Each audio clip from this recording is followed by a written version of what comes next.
What's up guys, my name is Ace, and today I wanted to talk about the whole black market thing that's going on right now within the community. There's been a lot of outrage, a lot of people really speaking out over this, and I just wanted to share my 2 cents, mainly just because it's been requested from me every single day by quite a few people in tweets and in comments. People want to hear my thoughts on this, so let's get into that. So the thing that really sparked all of this recently was the fact that there is a special order that gives you 2 signature weapons. One is the Strife Divinity, and the other is the Maddox Cobra.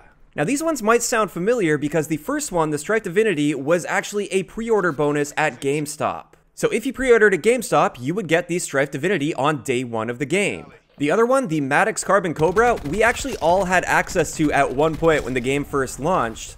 It was just available for everyone, and I feel this was a bug. I really don't think that we were intended to have access to the Maddox Cobra. I think it was kind of an accident that slipped out there, because we all had access to it, and then they removed it, so we no longer had access to that signature weapon. So now, once this special order came out with these 2 guns packaged together for 2,000 COD points, or 20 American dollars, there have been quite a few people that are very upset with this, and I can definitely understand where some of these people are coming from. When it comes to the Maddox signature weapon, the Cobra, the fact that we had access to it and then they took it away from us, honestly, I don't care. I just see that as we got a free preview of it. Yeah, they screwed up, but it wasn't intended to be unlocked, so they took it away and then now they're selling it like they most likely intended to do from the beginning. So when it comes to the outrage over the Maddox variant, I don't know. I don't really see that. I have no issue with this whatsoever. We got a free preview of it, and that's how I see it when it comes to that gun.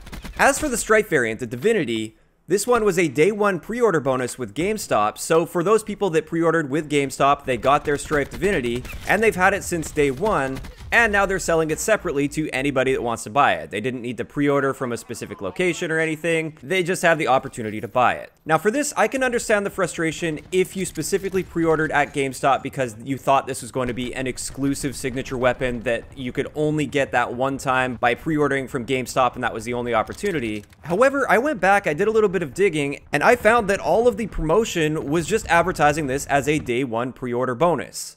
And when you compare this to other pre-order bonuses that we've seen in the past with Call of Duty, in Black Ops 2 and I believe also Black Ops 3, if you pre-ordered the game, you would end up getting the Nuketown map as a day 1 pre-order bonus. You'd have access to that 24/7 Nuketown playlist from day 1. Then, a couple months down the road after launch, they ended up releasing that for free to everyone, so everybody had the opportunity to play Nuketown. I see this signature variant as a somewhat similar issue. You get early access to that, you get the first access to it by pre-ordering with GameStop, but there was never any guarantee or promise that it was 100% exclusive and that it would never be sold separately.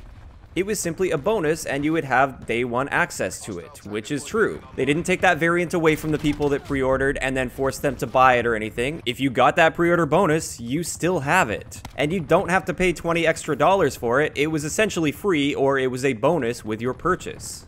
Now, I definitely think they jumped the gun a little bit on releasing this for sale, this signature weapon, because you didn't really get much time exclusively with that if you got the pre-order bonus.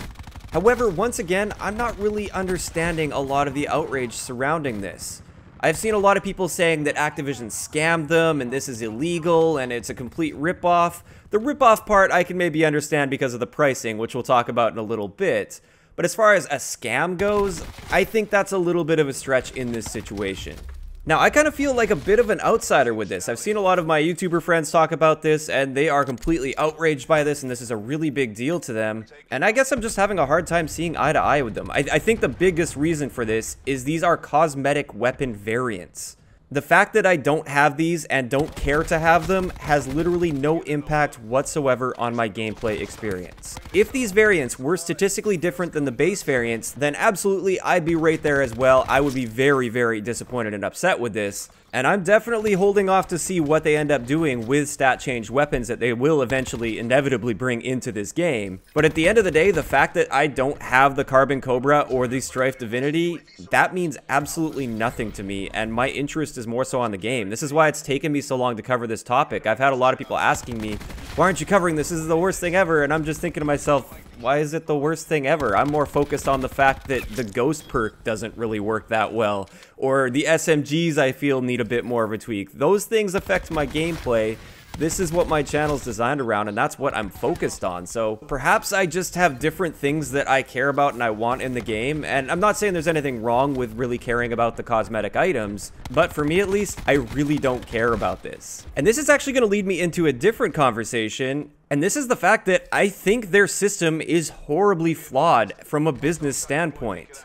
The fact that I don't care about this kind of stuff at all, I feel is a problem if they're wanting to maximize their profits. I'm a full-time Call of Duty YouTuber, I have disposable income, and I'm fully willing to throw money at the screen for something that I really want in a game. Even with Fortnite, several months ago when I was playing that just on the side, not for my YouTube channel or anything, if they came out with an item that I really liked, I was happy to spend my money on that. I didn't feel ripped off. I was literally just throwing my money at the screen because it's like, that really suits me. I love that. I want that. With the system they have currently, there is no incentive for me to invest any money whatsoever. Their pricing is awful. The entire tier system and the way they're handling that, I think, is way off from where it should be. And I think it's ridiculous that they're charging $20 for 2 weapon variants that just look slightly different. And then not only do you have to pay $20 to get those, you don't even get them immediately. You have to play for, I believe somebody did the math on this, it's roughly 13 hours in order to actually unlock these and have them available in your inventory. What are you guys thinking over at Activision? Who came up with that idea? That just doesn't make any sense whatsoever. They should be making us want to spend our money to get these items. And what they're doing is they're just throwing up roadblocks along the way. What is wrong with you guys? I've got my money right here. I'm willing to give it to you if you can give me a product for a reasonable price and not making me jump through hoops and invest time into the game in order to get what I paid for. Now again, at the end of the day, I really don't care that I don't have these weapon variants. It's no loss to me. This is only a loss to Activision. So what are you guys thinking? I'd be perfectly willing to spend right now 500 COD points for one of these variants if I got it right now in my inventory and I didn't need to jump through hoops and invest 13 hours of my gameplay time to get what I paid for. Why are you making it so difficult for me to want to spend money on this game? I really just don't understand that. I want this franchise to succeed. I want it to be as profitable as possible. I want it to be the biggest thing that it can possibly be. And I really feel they're just holding themselves back with this system. So at the end of the day, is Activision scamming us with this system or ripping us off with this system? At least in its current state, no, absolutely not. There's no incentive whatsoever for us to spend money. If you did spend money on this, then you ripped yourself off because you know what you're getting into. You can see what you're purchasing in this game. So calling it a scam, I'd say this is definitely a stretch. However, I do agree that this system is absolutely terrible. It really feels like some high-up businessmen that have never played video games before threw this together thinking it was some genius idea, when in reality, it's just awful. It's horribly priced. The items themselves are quite lackluster. The entire organization of the system where you have to pay and then grind after you pay is just ridiculous. The fact that they package 2 guns together and charge $20 for it, even if you already have one of those guns, you still have to pay the full $20. It just feels like they are so out of touch here. And it's frustrating to see because, like I said, I want them to succeed. I am happy to support them when they have a solid system in place, and they just don't. So in its current state, I'm not spending a penny on this system, and I'd encourage you guys to follow suit because it's really not worth it. And if they want this system to succeed, I really feel they need to make some pretty big changes here. Of course, though, I'd like to know in the comment section below, what do you guys think about all of this? Do you agree? Do you disagree? Have you purchased anything from this system? Let me know your thoughts on all of this down below. If you enjoyed the video, a like rating is always appreciated, and don't forget to subscribe for more if you haven't already. I'll talk to you guys next time. Yeah.